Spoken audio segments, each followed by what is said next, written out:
Hi, how are you, Angie? How are you, Aditya? Hello, I'm fine. Good to see you here today. Hi, Emilian. Hi. Okay, good to meet you. I think Nadine is at a conference today in Singapore, so I don't know if she will be able to attend. Um, okay, so I think we will just get started. So this meeting is being recorded as part of the Linux Foundation Decentralized Trust series of meetings. Hiero is a sub-project, and we are very happy to have you here on this call. It's open to everybody. As you know, you can just join it from the Linux Foundation calendar. That's open to everybody. And the purpose of this call today is just to primarily catch up with the needs of the community and also just inform you with how the progress of the Python SDK is. We don't really have anyone who formally leads the meeting. So if anybody would like to contribute something, an idea or anything, go for it for sure. Okay, so in terms of news, one really great news that we've had recently in the Python SDK is that we have a new maintainer. So Manish, sorry, a new committer. Manish is a new committer, and what that will allow Manish to do is he can review pull requests, and he will be able to merge them into the main. So whenever you make a pull request review, you should be able to request a review, and Manish should be one of the people that pops up in this, as well as Nadine. Dosik is another committer. So if you search Manish, okay, he's still here, it won't show up, but you will be able to request his review if you want. So that's Explorer, III, there's Nadine, there's Manish. Dosik is another committer, but is currently working on another project, so is slightly busier. Okay, any questions with that? So we have a new committer, Manish, and what that means for you all.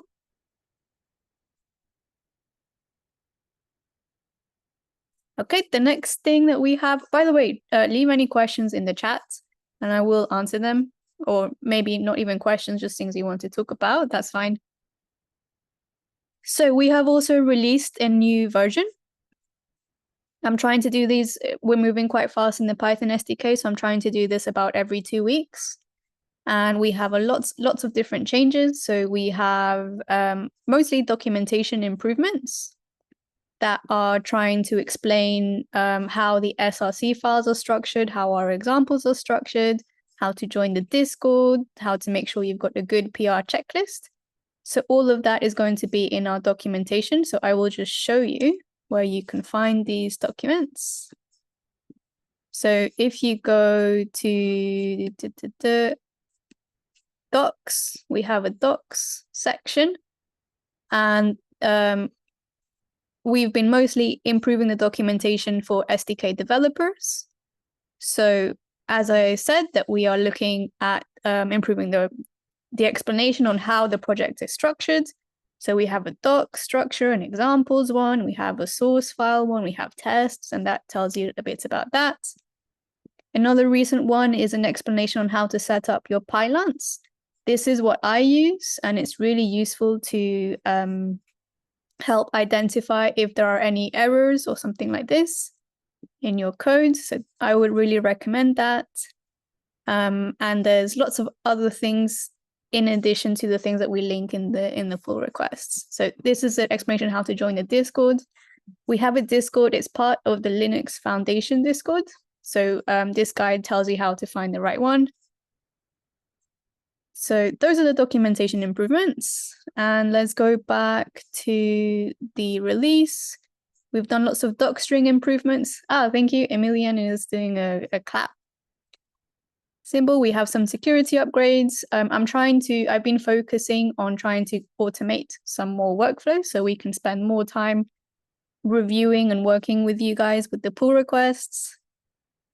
And we have lots and lots of new features. So you can now unpause tokens, you can now freeze the network, you can add more functionality when you create a token. So lots and lots of hard work in there. And we have a couple of fixes. So you can find all of this with the new release inside here. And one of the really nice things I want to say is thank you so much, all our new contributors. We have 8 new contributors just in this release. And in the previous one, we had so many, I don't think I can even count it anymore. It was definitely over 20. So that's the new one.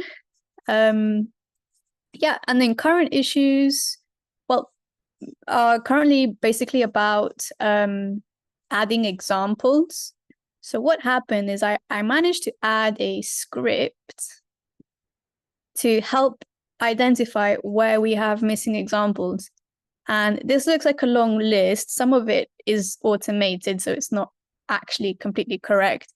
Some of these things we actually don't want examples because they are internal files and not really used by the user. But this does suggest that we have quite a few things that we could add examples for. So I'll be making my way through this. But that's a lot of the open good first issues that have been created recently. It's about creating these examples. And inside this, I've been trying my best to document them and give you a rough idea of what to do, because I know it's hard working on a new distributed ledger project when you have so much functionality that is already built and you have to try and pull in lots and lots of different transactions to do an example. So it tries to break that down as much as possible. And that's about it with the current progress. We've had so many new developers join recently. So we have 50 new contributors just very recently. And so a big part is going to have to be training in the near future. So I'm trying to brainstorm how to do that. Yeah, anyone have any questions or anything they want to discuss? That was just sort of the introduction.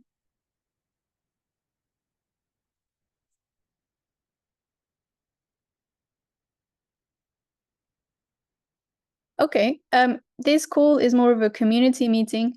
So we get to learn what the community is caring about.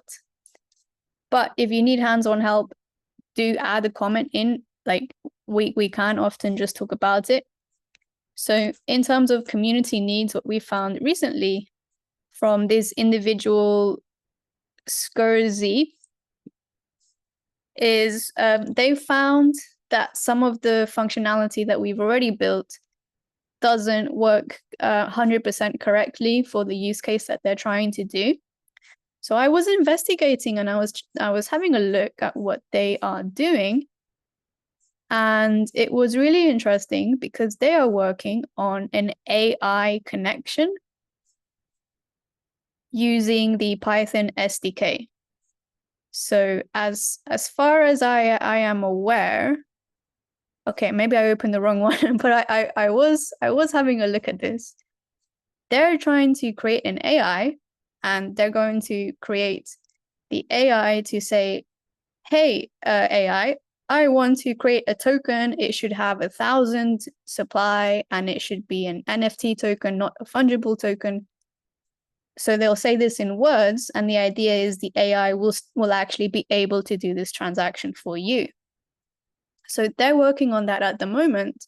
And so they are picking up a couple of issues and bugs that don't fulfill their requirements completely. So these issues are really important ones to work on. So Manish has been working on that recently, but there are other issues.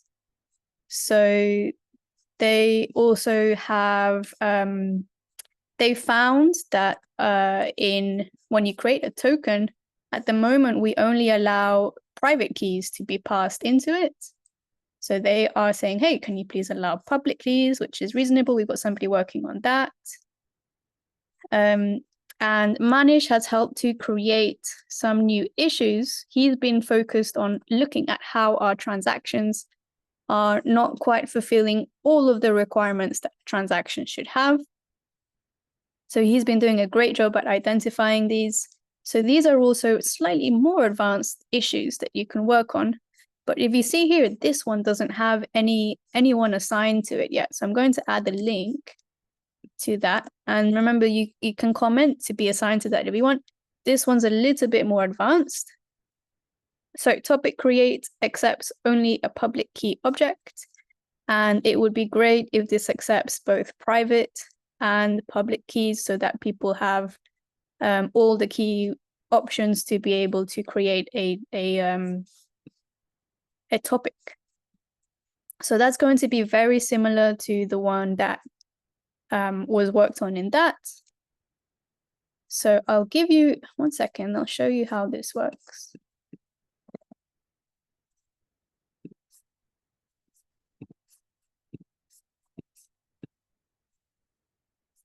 Okay, so what we want to do is create a topic create transaction and topic create transaction.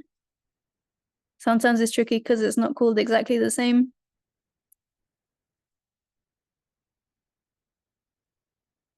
I'm going to guess it's that one. So what happens is if you want to create a topic create transaction, this is the instruction manual. This is the protobufs. This is basically what we need to do. So when we create a topic create transaction, we need it to be formed in a certain way that this requires so that the Hiero network can understand what's going on. So let me just check, create the topic. So for example, when you send one of these transactions, it needs to have a memo, it needs to have an admin key, a submit key, auto renew period, a fee schedules key, it needs to have all of these characteristics, and it actually explains what these are. So for example, the admin key, you can modify the topic and so on. So it has all of these instructions written there. So when you create a topic create transaction, it should ideally form, it should conform to this quite well. So let's have a look and see what topic create transaction at the moment is doing.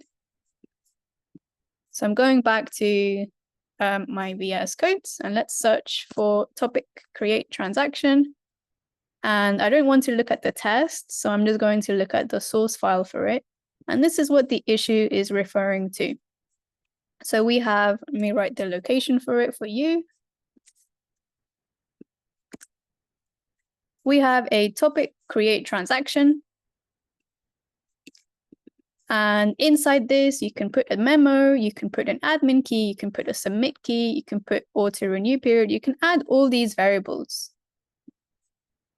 What the issue brings up is the variables that we currently allow are not all the variables that are stated in the proto.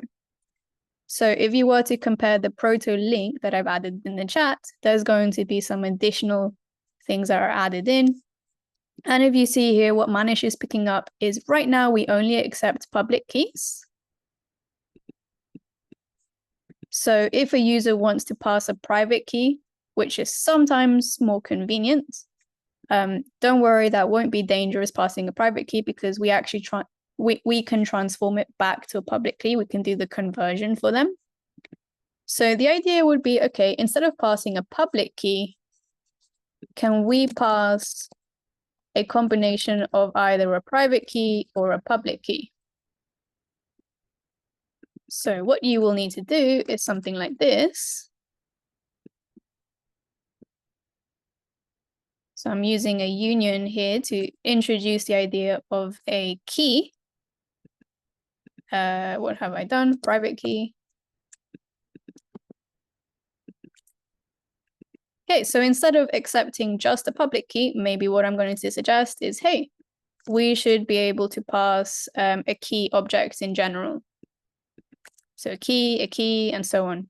roughly like that. You wouldn't have to be a type, but yeah, roughly like this. And so what you would have to do is whenever there's a key instance, to make sure that you're changing this so that it accepts keys in general. And then when you set keys,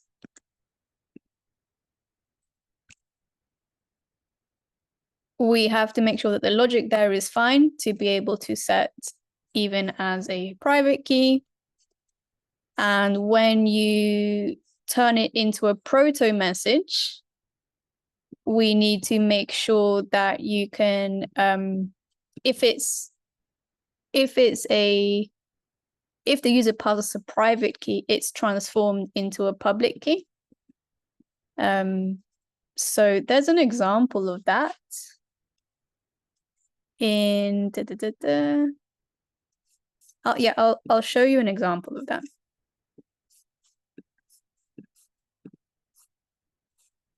Sorry, wrong one again.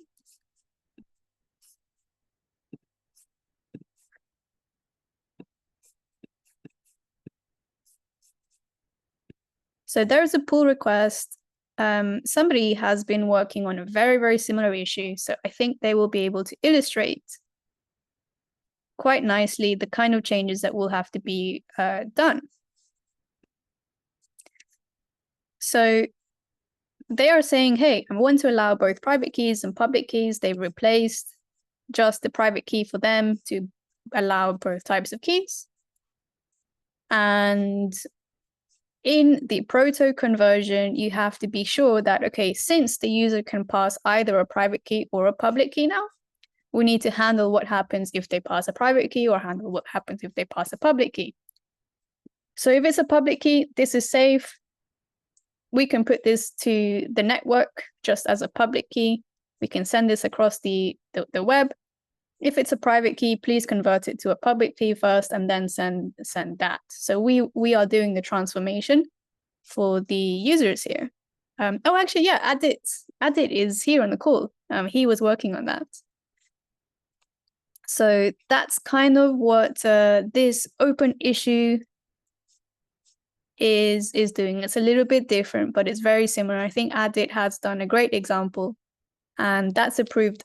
That's looking for a second approval, but yeah, this doesn't have anyone assigned to it. So that is going to be a nice, more advanced issue to work on. And you have some of the good first issues written here as well that you can find in the general issue page. Adit, yeah, do you want to talk a little bit about your experience creating that key union functionality? If you're able to speak, I don't know. Hello. Hi. Yeah, so basically, like I did the thing of what to say union for both the keys, but I didn't get the concept here, like what is wrong by sending the private keys and then changing it to the public key and then sending to the proto means, like you said, no. Uh, So sending a check. private key to proto. Yeah, but the thing is like right now what Manish raised an issue of some advanced topics like ED2 25519 and that thing I didn't get that stuff. So I just fixed the part of 736 issue number 736. Yeah. Yeah, so this is a little bit sensitive work because it is working on keys. I will show you where our key information is. So just 1 second.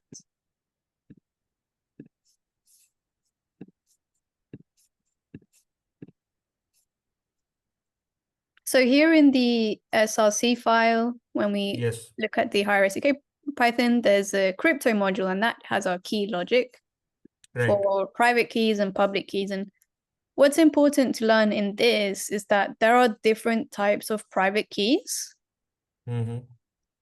So you have ED 5519 keys, you have EC DSA keys, and you have dir keys, which are like encoded keys.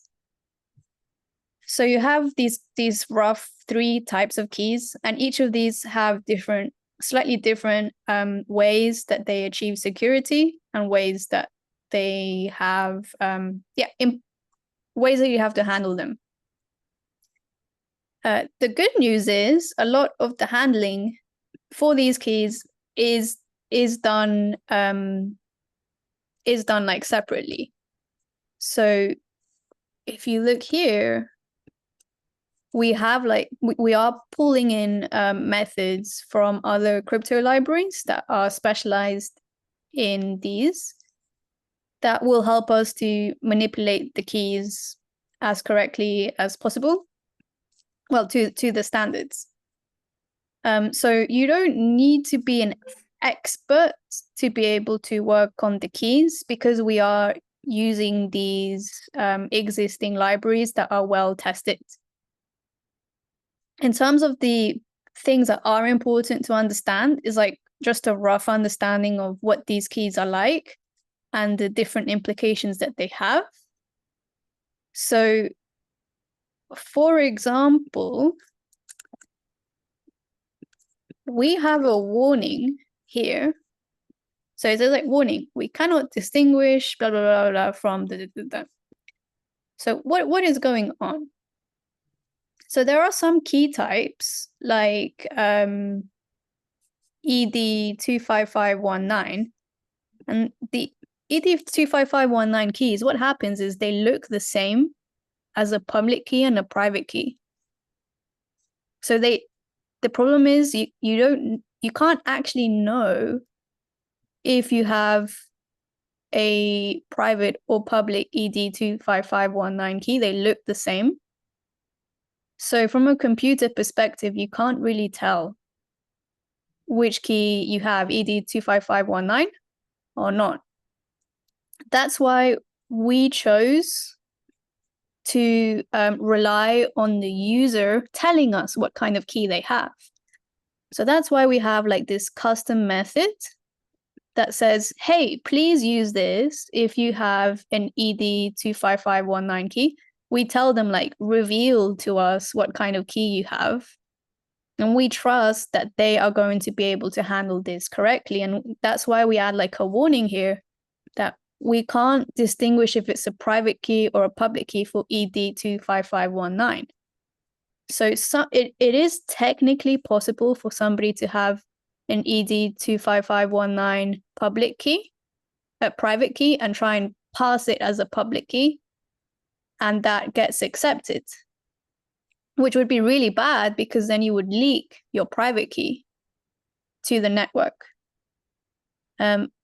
My personal opinion is that this is a feature of ED25519 keys, and it's not something that we can solve because they look the same. So it's something that we just have to trust the users handle correctly. So Aditya, with your PR, it may be possible to have this issue, but I don't think that's something that we can solve because that's just the nature of ED25519 keys. However, I wish I knew more about this. So yeah, it may be possible. This is just as far as I know. So yeah, means it's like a what you say black box kind of thing, whether it will not work or it will work. But with our as you said, like if a human is trying to send the keys, so he or she will mention that it is a public key or the private key, right? But if we are but if we are integrating it with the agent AI thing, so how can we say that whether the keys we are passing or the AI is passing is the public key or the private key, right? This is the issue, I guess. Yeah, I think that's something that probably they will have to create some kind of default. But that's a good question for sure. That's something to think about. So I assume when they're creating the AI, it will be like, if in default, please pass a public key. don't pass a private key. Yeah. Yeah, that's a good one. I don't know if anyone else has any opinions on that.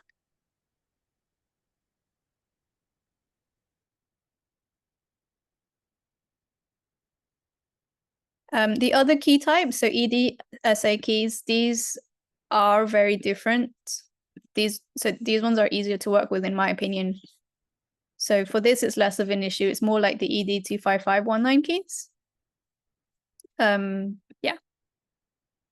So that's that one. Anyone else have anything else that they want to discuss?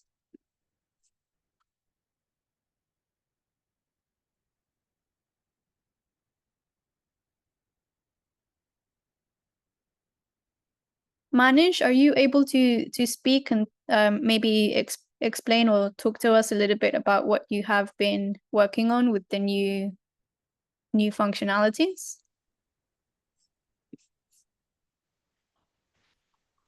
Hi, hi,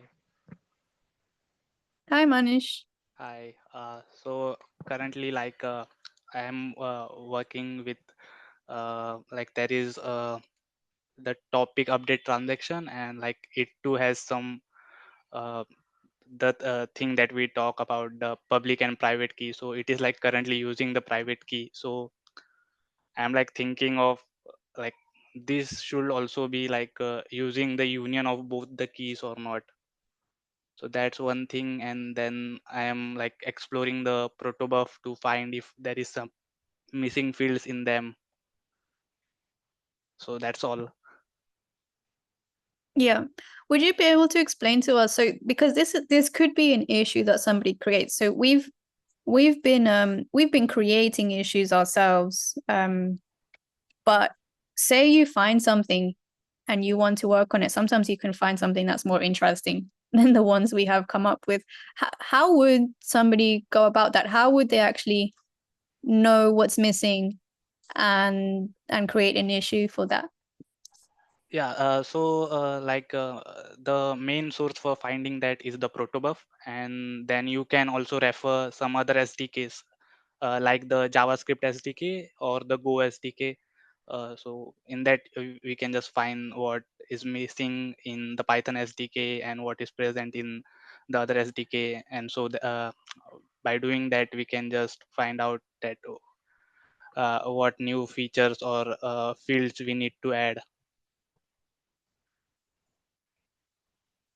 Is it possible for you to share your screen? And I know I just threw this on you. Maybe you're working on some things at the moment. But Yeah, would it be yeah, possible to kind of retrace your steps and like share us the links of the sure, sure. JavaScript SDK? What transactions did you look at? How did you see that it was missing?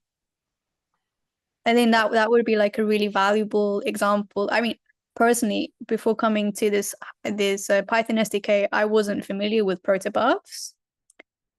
So yeah, like I think a demonstration like that could be pretty useful if you're able to. Otherwise, we can just do this another community call.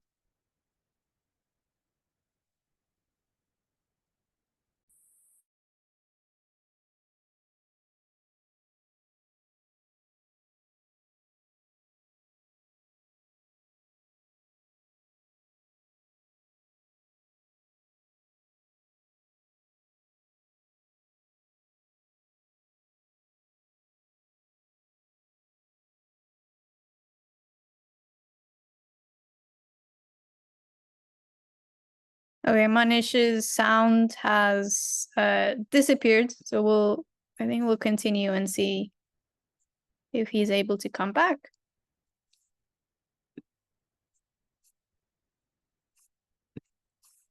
Okay, does anyone have any other questions or stuck points that they are working on?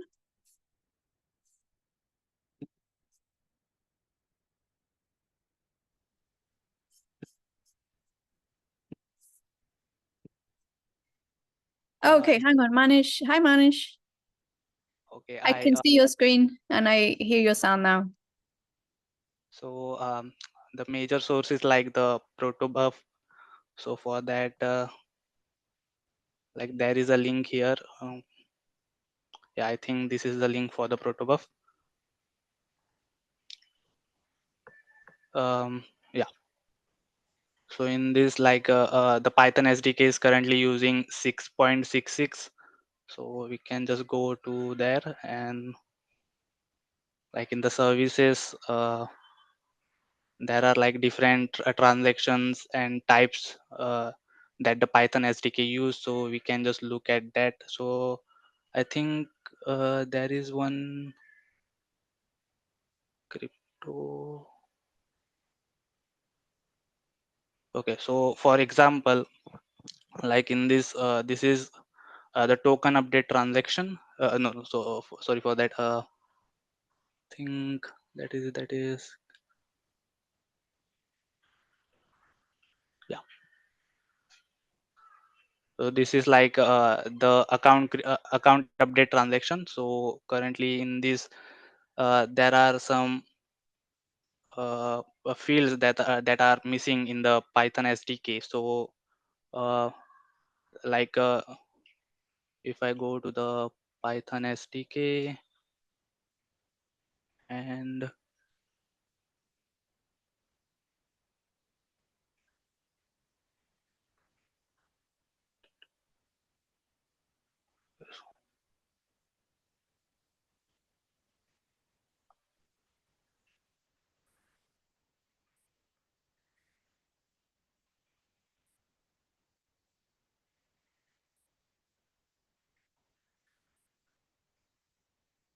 okay,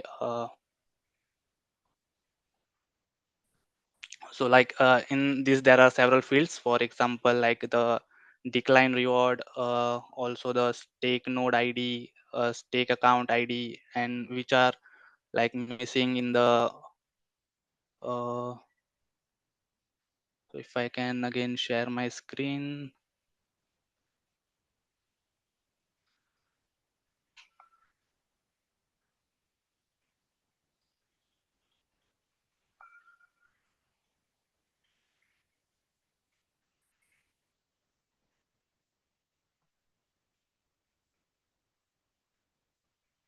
So yeah, so if we can find here that we these fields are missing from the account update transaction, and that we can just add them. So that's one example of doing that.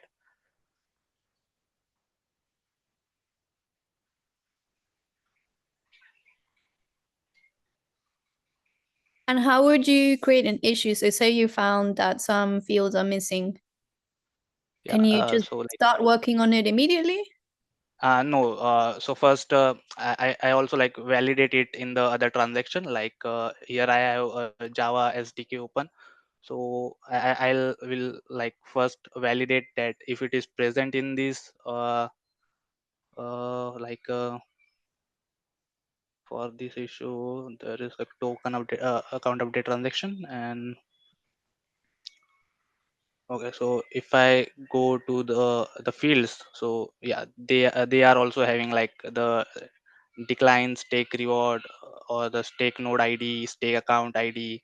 So this we can just assume that these are they are using these fields also. So then the next step will be to create an issue regarding that, and uh, to work on it.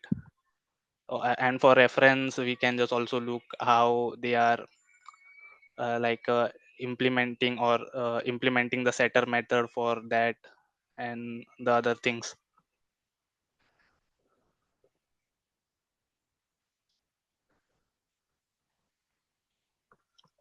Any questions or anything from anyone? You can feel free to ask. You can yeah, speak, or you can put that in the chat.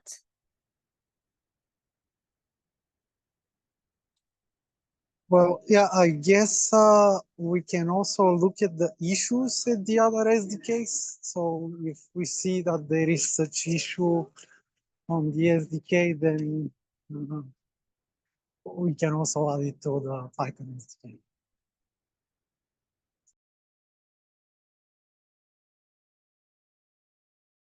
Definitely. I should do this more. There's a lot of different repositories as part of Hiero, and a lot of them are very similar in many ways. So the SDKs should be all quite similar, but this one's in JavaScript.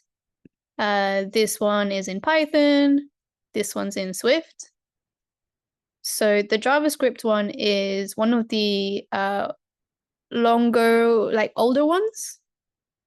And so, you know, it has had more development activity. And that means that this one is a pretty nice one to use as examples and as a reference of what kind of things are being identified.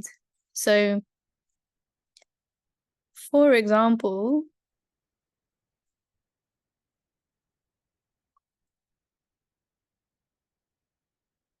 so you can see that they're implementing new functionality that's just been added or is wanting to be added to the Hiero network. So again, it is not well documented so well. Yeah, so they're adding a whole bunch of new functionalities with that. So that's something that possibly could be done in the Python SDK. If we see that they're creating a new transaction, we could do that as well, possibly. Yeah, there's a lot of issues there. I think I don't have anything that comes to mind, but you can actually also look at the code that they do and compare it. Sometimes you can see that they've added more functionality to the examples or to the source code. So usually it's named kind of similar. So for example, creating an account, I think Manish was recently talking about this. So when you create a new account, they have an example that you can do this and you can do this. So you could just compare that to the Python SDK and see if we can be a little bit more descriptive. Inside the source file, their SRC file, you can also see lots and lots of different transactions. As I said, that they have more development days and development years. So their functionality should generally be quite extensive. I think, you know, we've got token create, transaction, token delete, but you can have a look to see, have they actually implemented more functionality than we have? And is there anything that we are missing? So I will just give an example there, but that's definitely something that can be done. I think you could even ask an AI, right, to just look at this file, compare it to the Python file and see if anything's missing. And if there is something, then you go back to the Python SDK and you create a new issue and you say, oh, in token create, we don't have this functionality. I've checked the JavaScript SDK, they have it. And I've checked the protobuf. The protobuf says that we should have it too. Therefore, we should create it. And you could, we can help you to get like the key steps on how to do that if you want. You can just label it maybe as a good first issue candidate where it needs more description or more context. If you feel you've identified a problem but you want more support, maybe that could be a good way of doing it. And then we know that, okay, with this issue, we need to help you to add more documentation to see how to tackle that. Yeah. Yeah, thanks, Emilian. Anything else you want to talk about with that?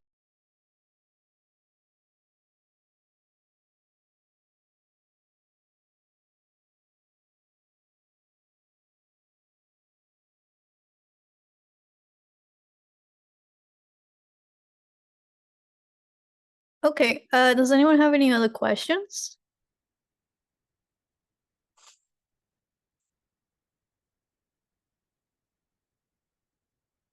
Right, in which case I will use some time to go through a couple of issues that some of the new developers are having when getting started with the Hiero SDK, Python SDK, and then helping you to see how to overcome that.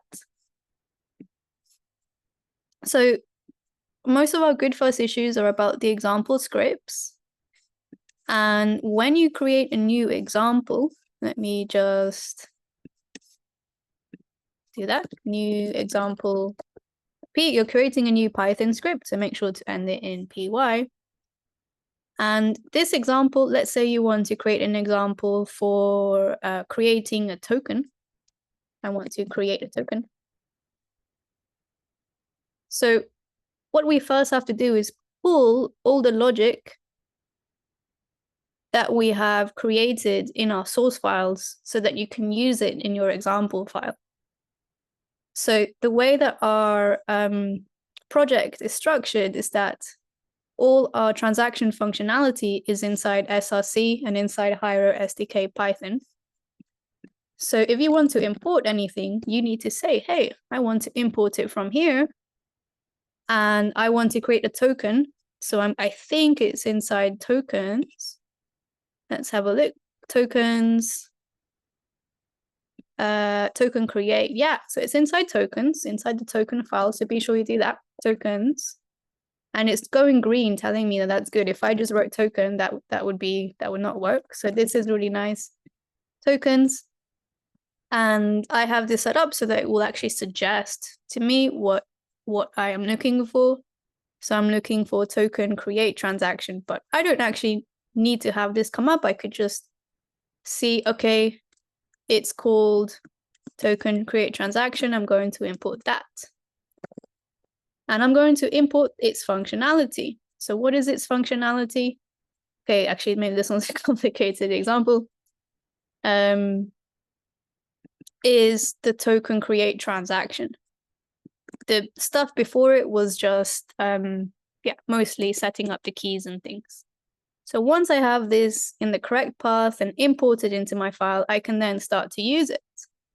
So what I recommend is when you create a transaction, you search for examples that use this transaction so you know that it's going to be correct. Because sometimes if you use AI or something, it will give you a rough idea, but it's not going to be tailored to the Python SDK methods.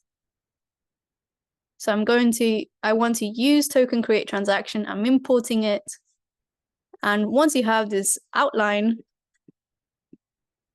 then that's got a really high chance of succeeding. So I have Pylon set up, which is going to tell me where there are some errors. So this is clearly not an error because the code is wrong, because it is in another example and it's working.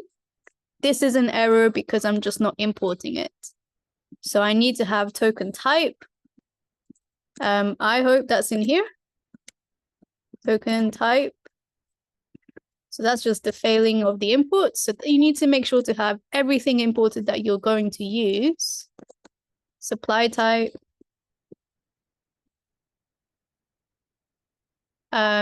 And then we are using something called response code. So I think that's just here. So I'm trying to use the response code functionality in this file called response code, which is inside Hiero SDK Python. Yeah, sorry about the noise. I have like 100 school kids that are just deciding to be right outside. I will close my window shortly. Okay, and then this won't run because to create the token, if you see here, we need to sign with a key. And I don't have a key, I've just created a token. So there's all kinds of different things. So I'm just going to show you how to run an example.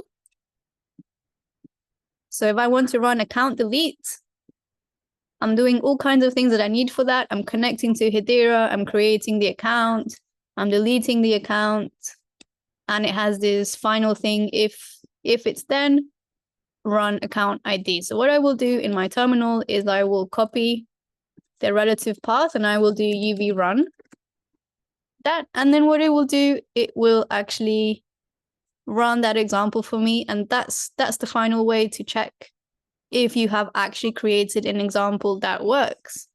If instead I try and run something that doesn't work, let's say I do this, uv run, whatever. Okay, it doesn't run because I never did this, right? Never did this.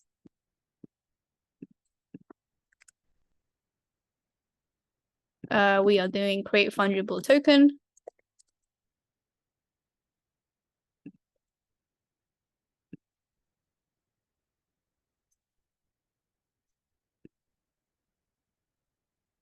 Okay, this requires a whole bunch of things. Let's just add some things into that. Have I got everything?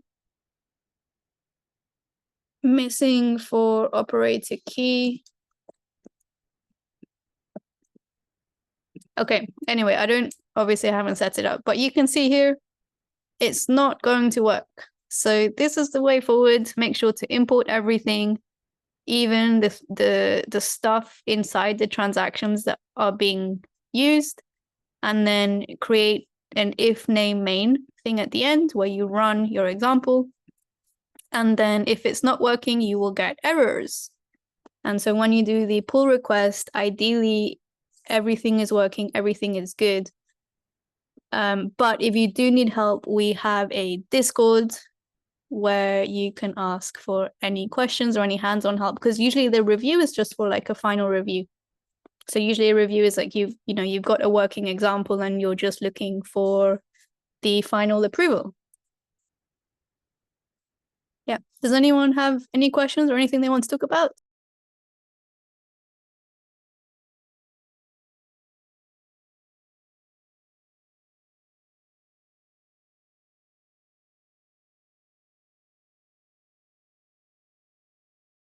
Okay, well, I mean, here's a question from me. So we've had lots of new developers, and it's been challenging to review all the pull requests.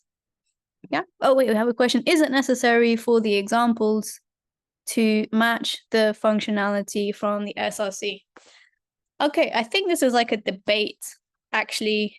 So I'll explain to you what we have done so far with the examples, and then I'll tell you a little bit about what I'm thinking to do with the examples.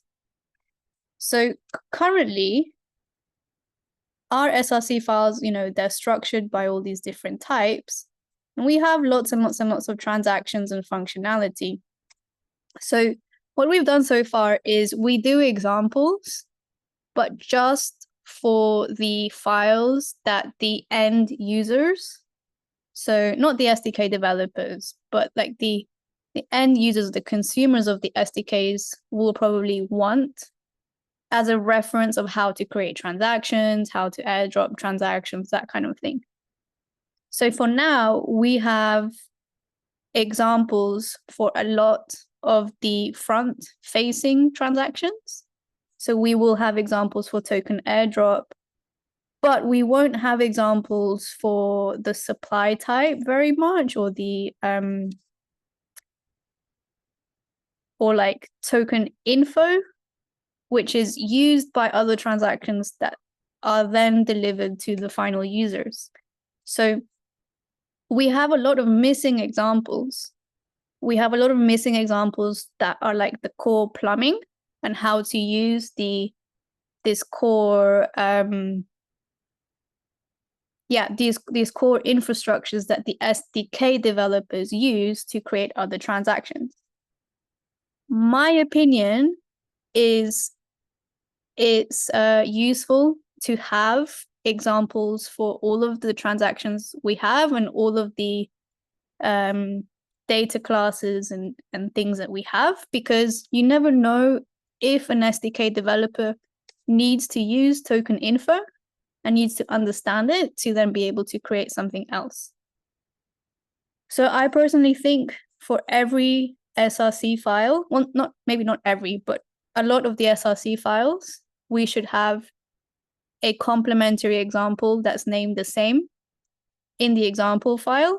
And what it should do is illustrate exactly what you can do in the class, so that somebody knows how to use the class and what it does.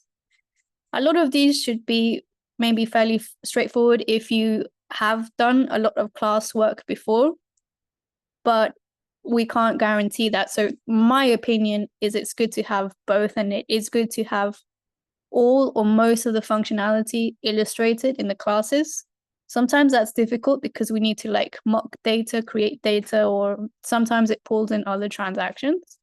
So maybe it's not completely realistic or like fair to the developer. But that's my personal stance. I don't know, yeah, if you want to talk about that. I think that's open. I've been creating issues about that. But you know, if you think that's a dumb idea or that's not the right approach to take, instead we do something else, yeah, for sure, go for it.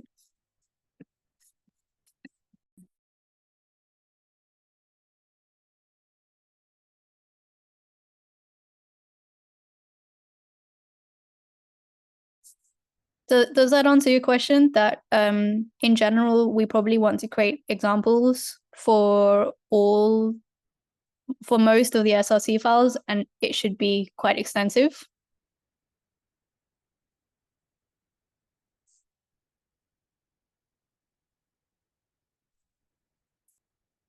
One of the things I probably should have said, oh yeah, yes, got it, thanks.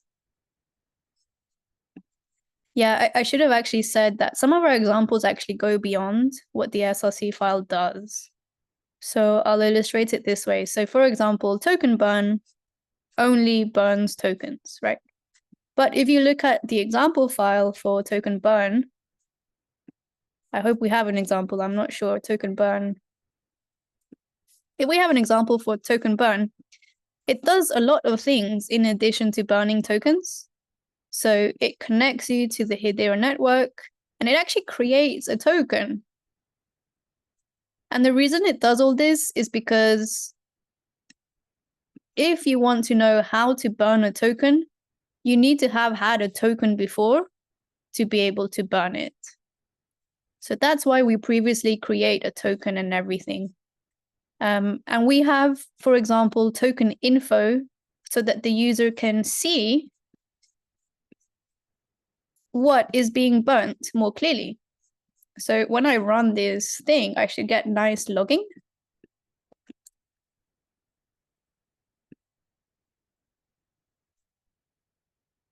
So by being able to have all of this additional functionality, this is something that you can choose to add in as an example. But I'm able to see exactly what's happening and I can understand it, which makes it a very useful example for people to learn from. So for example, hey, I'm creating this token ID. I'm checking to see what the supply is using this token info query. And I'm checking to see that it has 100 supply. So when I then do my burn transaction, where I am going to burn 40 tokens, I want to actually check that and check that it's been burnt 60 tokens.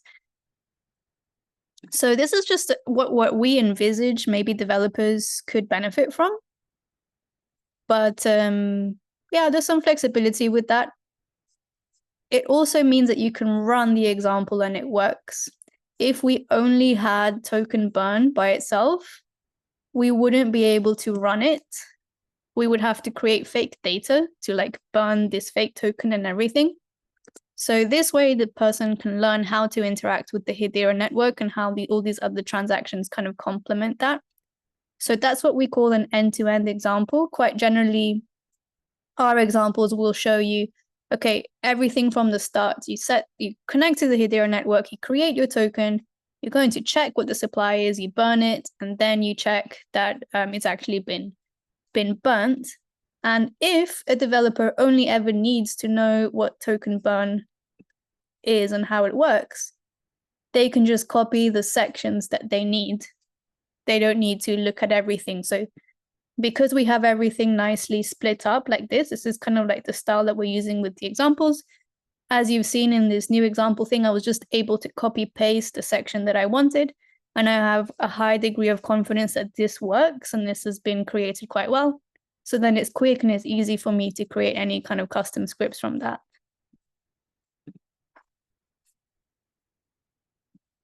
Any other questions?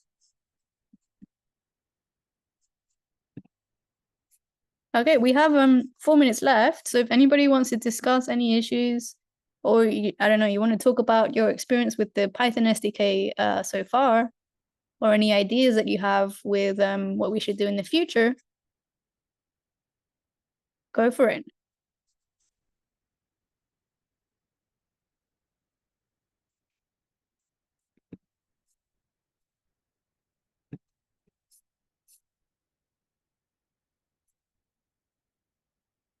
Okay, so yeah, my final question to you guys is I think I need to work quite strongly on training and education. Yeah, thanks for sharing the idea behind the structure of the examples. Oh, you're welcome. Yeah, is it useful to have them like that? Or does it help you to know how to create the examples?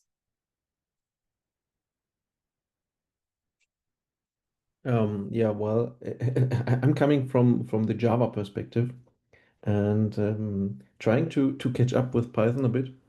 And in Java, you have some, ideologic fights as well, how you should structure your code, how you should structure your examples. And therefore, I appreciate having or getting an idea of what was the idea behind the examples, for example. What was the idea behind this? Maybe I'm not respecting keep it small and simple. I'm not respecting don't repeat yourself, but we are doing things so people can learn and read them and reuse them. And this is good. Thank you. Yeah, I mean, I think this is conversations to have. The JavaScript SDK definitely has narrower examples. So there is a debate whether we should become more aligned. I'm not going to say yes or no, but I will say I personally find the end-to-end thing really useful. And I think it's also good for AIs. If one day somebody's creating an AI product and it needs to know how to burn a token, it will need to make sure to have done all these steps before, probably as well. So yeah, I think providing examples with that pull in multiple steps, yet keep the functionality in trim functions, in individual functions, can be a good middle ground. But we should debate this. Okay, well, sorry. After you, Sebastian. Yeah, I think it's a great thing, especially for newcomers, to have an idea of what work needs to have been done before I can delete a token, for example. Maybe it's not always obvious, or as a newcomer, I'm not into the Hiero topic at all, but maybe I want to contribute something, uh, regardless of the language we're writing. And having a more extensive, readable example with some comments, I think it's a good way to get people aboard. Oh, excellent. Great. Good to hear that. Thank you so much for your opinion and telling us a little bit about the Java background. That's going to be, yeah, interesting to learn how we can create like a nice environment in the Python SDK for you and developers from that background as well. We've run out of time, so I will say thank you to everyone that's attending, and it's good to meet you all. If you want to contribute to a community meeting, yeah, go for it. We don't have any formal person leading it. So yeah, just bring your issues and I'll see you in 2 weeks. Next week, we have the office hour at the same time. And what that is, it's just a hands-on meeting. So you can come and say, I'm working on pull request number 500. I'm stuck on this issue. Can I have some help? And we will help you to do that. Okay, thank you so much. Bye.